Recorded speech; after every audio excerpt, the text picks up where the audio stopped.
Assalamualaikum warahmatullahi wabarakatuh. Salam sejahtera bagi kita semua. Salam kebajikan, Om Swastiastu.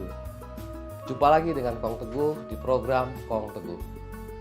Kali ini saya akan bercerita soal sekeping sejarah dalam perjalanan Republik Indonesia yang barangkali terlupakan atau terabaikan, atau barangkali tidak ngeh ada sebuah peristiwa sejarah, ada sebuah peninggalan sejarah yang terabaikan, yang bernama Istana Selipi. Beberapa orang pernah mendengar kata ini, Istana Selipi. Tetapi kalau kita mencari di mana istana itu sudah tidak ada. Gambarannya seperti begini saja. Silahkan Anda masuk dari Jalan Tanjung Duren Timur 2 ke arah depan Mall Taman Anggrek, terus menyusuri sampai ke Jalan Arjuna. Anda akan melewati Mall Taman Anggrek Presiden. Di sampingnya ada gang kecil. Di samping gang itu ada sebuah rumah dulu, sekarang sudah tidak ada lagi. Dulunya di situ ada sebuah rumah yang warga sekitar menyebutnya Istana Selipi. Di depan Istana Selipi, tahun 70-an kita masih melihat ada hotel namanya Hotel Orchid, atau kalau bahasa Indonesianya Hotel Anggrek. Tidak jauh dari situ juga ada yang disebut nama Taman Anggrek yang dibangun oleh Ibu Tien Soeharto. Jadi Yayasan Harapan Kita pimpinan Ibu Tien Soeharto membangun namanya Taman Anggrek Persada. Saat itu semuanya sekarang sudah nggak ada, tak berbekas. Hotel Orchid hilang tahun 90-an, Taman Anggrek juga menghilang tahun 90-an. Istana Selipi kemudian kita tidak tahu lagi di mana. Lalu pertanyaannya adalah, kenapa disebut Istana Selipi? Sementara wilayah itu sebetulnya bukan lagi wilayah Selipi, tapi Grogol Petamburan. Pertanyaan keduanya adalah, siapa yang membangun Istana Selipi? Apakah bentuknya seperti istana? Oke, untuk pelacak ini kita harus melihat ke tahun 1963. Pada saat itu, Insinyur Soekarno, Presiden Republik Indonesia pertama, jatuh cinta kepada seorang bernama Haryati. Haryati ini adalah seorang penari istana, dan dia adalah staf bagian kesenian Sekretaris Negara. Saat itu, Haryati berusia 23 tahun. Bung Karno berusia 62 tahun. Keduanya menikah pada tanggal 21 Mei 1963. Setelah menikah, Bung Karno membeli sebidang tanah seluas 1000 meter di kawasan yang sekarang masuk Kecamatan Grogol Petamburan. Yang tadi saya kisahkan lebih awal, itu sekarang letaknya di samping Taman Anggrek Presiden. Dia beli tanah di situ, dia bangun sebuah rumah. Bukan rumah mewah seperti istana kebanyakan, juga bukan sebuah rumah besar, tetapi rumah kecil berhalaman luas dengan hanya satu lantai, dan tidak terkesan sama sekali bahwa itu adalah sebuah istana. Namun karena yang membangun adalah Soekarno dan ditempati oleh istri ketujuhnya, maka warga sekitar menyebutnya Istana Selipi. Sebab Grogol Petamburan pada saat itu, sebagian wilayah Grogol Petamburan yang sekarang kita kenal adalah bagian dari tanah partikelir Selipi. Jelasnya adalah Selipi North atau Selipi Utara. Batasnya mungkin kita bisa tarik adalah yang sekarang Jalan Tol Jakarta Merak. Itu batas antara Selipi North dan Selipi Zuid atau Selipi Selatan. Makanya kemudian warga sekitar menyebutnya Istana Selipi, bukan Istana Grogol Petamburan atau Istana Tomang. Pada saat Soekarno membangun itu, wilayah sekitarnya relatif sudah padat penduduk, karena itu adalah bekas tanah partikelir. Sebagian lagi adalah bekas tanah kongkoan Batavia untuk pemakaman. Jadi warga-warga sekitar banyak yang tinggal di situ, bercocok tanam di situ. Mereka berada di sekitar rumah yang dibangun Insinyur Soekarno untuk istrinya, Haryati. Haryati itu juga adalah bukan dari keluarga biasa, tetapi dia adalah anak bungsu mantan Bupati Probolinggo, Kanjeng Pangeran Kusumo Yudo, yang berkuasa tahun 1916 sampai 1926. Yang menjadi pertanyaan sampai saat ini adalah kenapa Haryati tidak menggunakan gelar kebangsawanan, sementara bapaknya adalah Kanjeng Pangeran. Saya tidak berusaha tidak melacak ke arah sana karena berkas tentang Haryati relatif sedikit. Dan kemudian apalagi perkawinan antara Soekarno dengan Haryati nyaris tidak terekspos. Pada saat itu Bung Karno mengatakan bahwa perkawinan ini nggak perlu dipublikasikan. Dan memang nyaris tidak ada gembar-gembor tentang Haryati, tentang perkawinan Soekarno dengan Haryati. Beda ketika Soekarno menikah dengan Ratna Sari Dewi atau sebelumnya dengan Hartini, rame orang, atau bahkan dengan Kartini Manopo. Orang semua tahu dan pers membicarakan. Pers saat itu tidak membicarakan Haryati. Akibatnya adalah cerita sejarah, sekeping sejarah tentang perjalanan cinta Presiden Republik pertama dengan gadis 23 tahun ini tak banyak terungkap. Kembali lagi soal istana Selipi ini.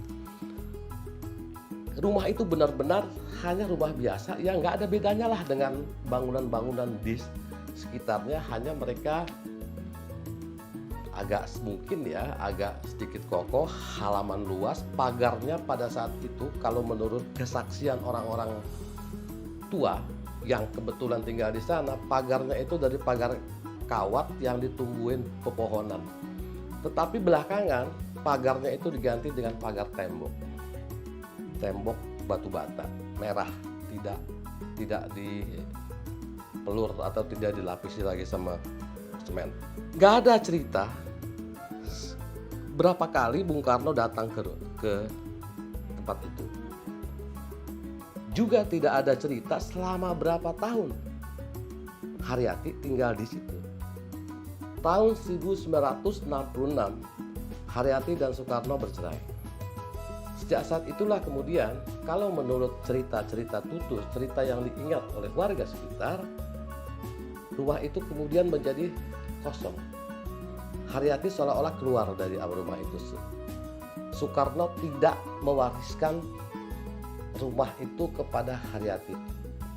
Kalau menurut sejarawan yang pernah menulis di salah satu koran di Jakarta adalah surat-surat atas tanah itu atas nama Presiden Soekarno, bukan Haryati. Jadi setelah tahun 1966 Soekarno bercerai, Haryati seolah-olah keluar dari rumah itu. Cerita tentang Haryati kemudian menguap. Tidak ada lagi kemudian kita tahu di mana sosok perempuan mantan staf bidang kesenian Sekretaris Negara dan penari istana ini. Salah satu sumber mengatakan bahwa Haryati keluar dari rumah itu, dari istana Selipi dengan membawa anak. Jadi hasil perkawinan dia dengan Presiden Soekarno. Di berbagai media massa disebutkan bahwa alasan Soekarno bercerai dengan Haryati adalah ketidakcocokan. Tapi pada tahun 1964, pada saat rumah itu selesai dibangun, Soekarno menikah lagi dengan Juri Kesanger. Sumber lain mengatakan bahwa Haryati ini paling tidak diterima oleh istri-istri keluarga istri Soekarno yang lainnya. Mereka sering berselisih pendapat atau cekcok besar. Yang tidak diketahui apa alasan sebenarnya perceraian itu. Tetapi mungkin yang paling mendekati adalah tahun 64, 1 tahun setelah mereka menikah, Soekarno jatuh cinta lagi dan menikah lagi dengan Juri Kesanger. Meskipun demikian, rumah tangga itu bertahan sampai 2 tahun. Tahun 66 mereka resmi bercerai. Tahun-tahun setelah mereka bercerai, kisah istana Selipi seolah kemudian menguap. Masyarakat hanya mengenal rumah itu sebagai Istana Selipi atau rumah yang dibangun oleh Presiden Soekarno untuk Karyati, tetapi tidak berpenghuni. Kosong. Ada seorang warga yang beberapa kali lewat rumah itu pada tahun 70-an, mereka hanya melihat itu rumah ya sudah tidak terawat. Tahun 74, pada saat pembangunan Jakarta dan kemudian jalan S. Parman mulai menjadi lebar, sudah menjadi bagus, ramai, Ibu Tien Soeharto membangun Taman Anggrek Persada Indonesia di sebelahnya. Sebuah bangunan yang besar, luas, dengan gerbang yang sangat kokoh. Tahun itu pula, tahun 74 pula dibangun Hotel Orchid di depan rumah yang dibangun oleh Soekarno. Lama-kelamaan setelah kedua bangunan ini berdiri, Taman Anggrek Indonesia Persada berdiri dan Hotel Orchid, Istana Selipi kehilangan nuansa kekuasaannya. Apalagi kemudian saat itu sudah terjadi pergantian kekuasaan. Rezim Orde Lama sudah tumbang dan digantikan oleh rezim Orde Baru.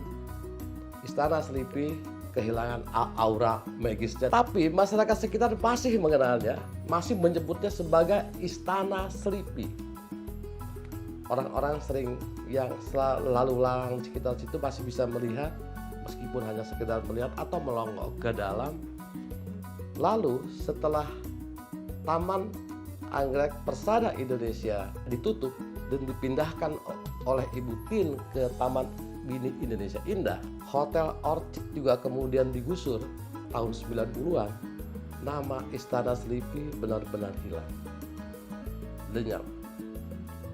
Yang muncul kemudian adalah hanya sekedar Taman Anggrek, nama yang kemudian menjadi abadi di sekitar situ. Istana Selipi benar-benar sudah tidak ada lagi. Padahal sebagai sebuah monumen sejarah, bangunan ini sangat penting. Itu adalah satu-satunya rumah yang dibangun Presiden Soekarno untuk istrinya. Istri-istri yang lain relatif tidak pernah dibangunkan rumah.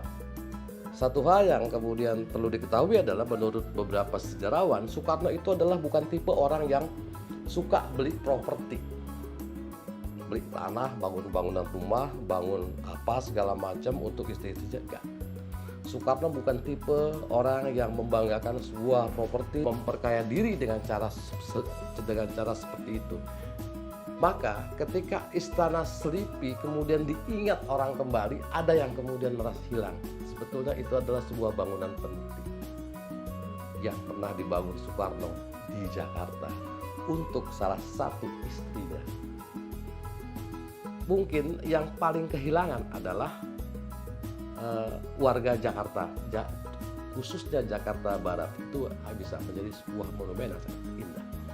Saya rasa demikian penuturan saya tentang Istana Selipi yang relatif tidak banyak sumber karena sangat pendek, usia bangunan itu sangat pendek, hanya beberapa tahun, terlupakan, terabaikan, dan hilang. Jumpa lagi dengan Kong Teguh di episode berikutnya dengan cerita dari masa lalu yang lebih menarik.